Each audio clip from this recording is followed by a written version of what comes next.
Hey guys, welcome back to Clownfish TV. This is Neon, and this is a really interesting development. Yesterday, it was announced that Hasbro, Wizards of the Coast, was retreating from its decision to update OGL 1.0A. I think it's 1.0A, the original open game license that allowed people to make content and supplements for Dungeons & Dragons 5e. Of course, there's been a lot of controversy around the proposed leaked update to that agreement, in that Hasbro basically owns anything you do. Now, this is only affecting the original OGL. They're not negating it.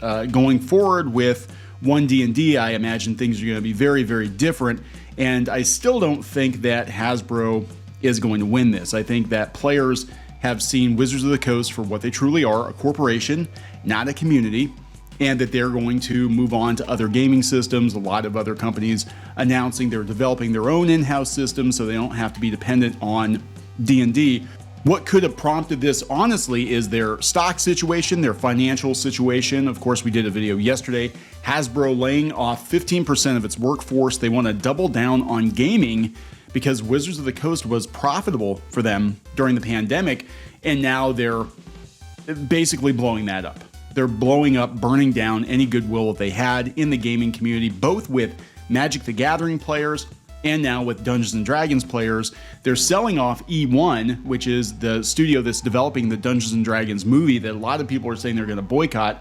So make no mistake, this might be a temporary retreat, but I do not believe that this battle is over. I think that Wizards is going to Wizards. They're going to do what they have to do to make money. Hasbro is definitely hurting right now. And I have to wonder if those rumors about Wizards being sold off to somebody else won't actually happen, because Hasbro doesn't seem to know what they're doing, whether it's this or toys.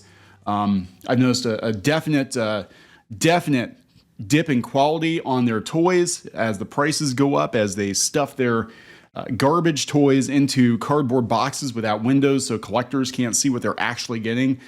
And I saw this today on Twitter.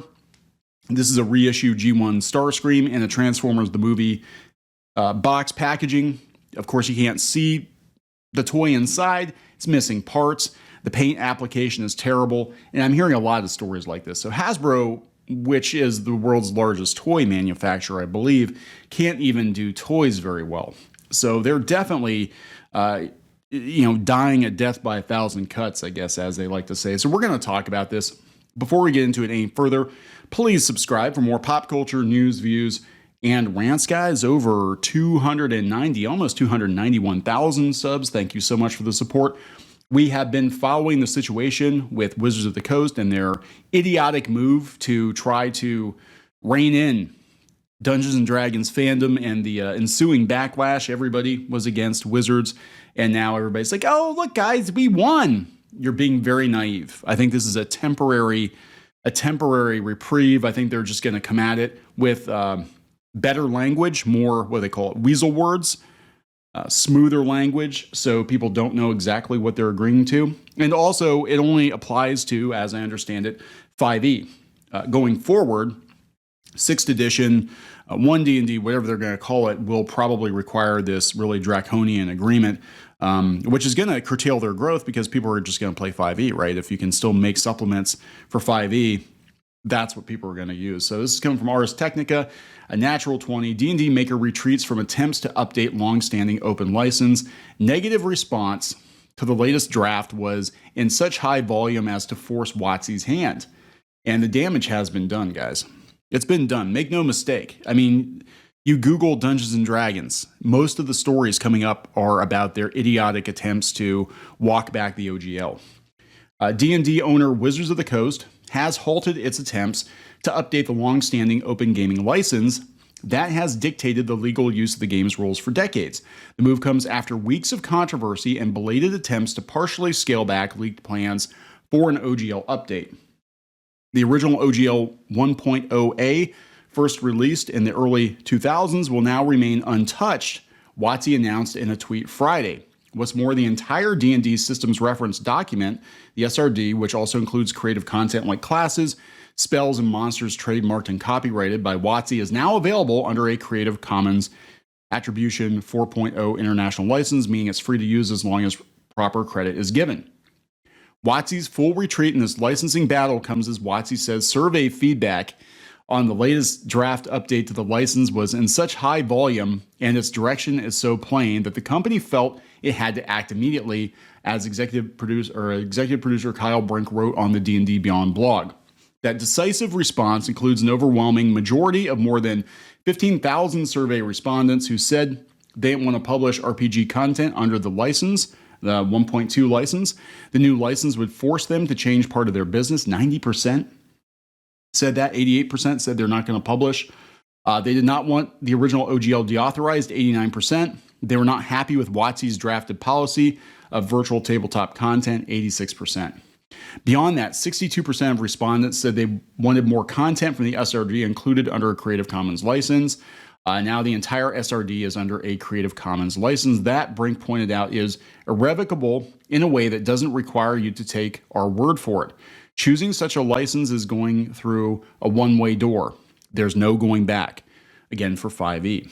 Content creators will now be able to choose to use the original OGL or the new Creative Commons license as the basis for their D&D related content going forward. And the SRD being under a new license means that there's no longer a need for a specific policy on virtual tabletop content. With this new approach, we are setting that aside and counting on your choices to define the future of play. Thank you for your continued dedication and love for D&D, WotC tweeted. Yeah, good luck with that. I think the damage has been done. I think they're just going to regroup. That is my personal opinion. I think they're going to regroup because, again, Hasbro is hurting right now. They're hurting on so many levels, and I think they're just letting fans have this because they're like, we can't afford to lose D&D players. We can't afford to lose them. So let's just, tell them what they want to hear for now. And yeah, that one might be under Creative Commons, but going forward, we're going to have this new deal, in my opinion. I mean, we'll see what happens, but I don't trust them. I don't think anybody should trust them. I still would look into some other options because they could try to pull this crap again in another couple of years. Here's the original tweet. Let's see what people are saying to this tweet. Grums, who worked on World of Warcraft, what about virtual tabletop? Is that still carved out into a separate agreement? Thank you for this. A lot of people have lost faith in the WotC brand this month. It's going to be difficult to rebuild that. Echoing what Jenny said here, appreciate the effort to listen and earn back the faith and trust from the community. CC for SRD 5.1 is a huge benefit for creators like us. They didn't listen to anything. The only reason this is happening is because they lost over 40,000 subs. They'd be happy to do the OGL thing anytime given half a chance. I agree with that. SRD 5.1 being CC means any change to the OGL doesn't matter. We can still use all the content in SRD under CC now anyway. If they want to make a new OGL for one D&D and a future SRD, that's a whole new thing. That's not my point. We told them stuff like this isn't acceptable for years. It's not like they only now got feedback again. They're only doing this because subs are going up in flames. That's true. That's 100% true. They didn't have much of a choice here. Fixing what you caused doesn't deserve praise. Yeah, I agree. I think that the rug is going to get pulled out from underneath players at some point in time. It's just a matter of time, right? Just so we're clear, this is Jason. Jason, thanks. Jason, thanks. If you try to release one D&D under a restrictive license like the proposed OGL 1.2, you'll have this fight all over again, and your pretty new version of the game will be deader than 4th edition. We can play 5e forever or pivot to Pathfinder. I think that's actually what's going to happen. I think people are going to pivot to other systems just to be sure, just to be safe. Now, WotC, you're going to hear people say that you lost and we won because making our voices heard forced you to change your plans. Those people will only be half right. We won, and so did you. No, I don't think so. I don't think it's over. I think it's this is going to be something they're going to continue to fight. They're going to try to sneak stuff in because, again, reminder, Hasbro is not in a good place financially. The only reason they're doing this, as that person pointed out on Twitter, is because they lost a lot of subs, they lost a lot of money, and there was a lot of negativity around the brand, right? So this is the D&D Beyond founder. OGL changes are building walls around D&D. Original D&D Beyond founder Adam Bradford is disappointed by the D&D OGL developments. It's frustrating to see the walls being built around this garden. Through founding and overseeing D&D Beyond, I had a front row seat to the direction Wizards of the Coast wanted to go with things, and that played a key role in my departure from that former job. So he left because he saw where they were going with it. The thing that separates our hobby from many others is its cooperative nature and inclusiveness. He adds, open gaming has set a precedent that has been a vital ingredient in the explosive growth of the tabletop role-playing space for decades. So the damage has been done. They are walking it back. They're not walking it back because they want to. They're not walking it back because they're good people and they want you to think highly of them. They're walking it back because it's costing them money. That is it. That is literally all they care about. And I hope, if nothing else, people are seeing that Wizards of the Coast, even though there might be some good people working there, they're not your friends. It's not a community. It is a business.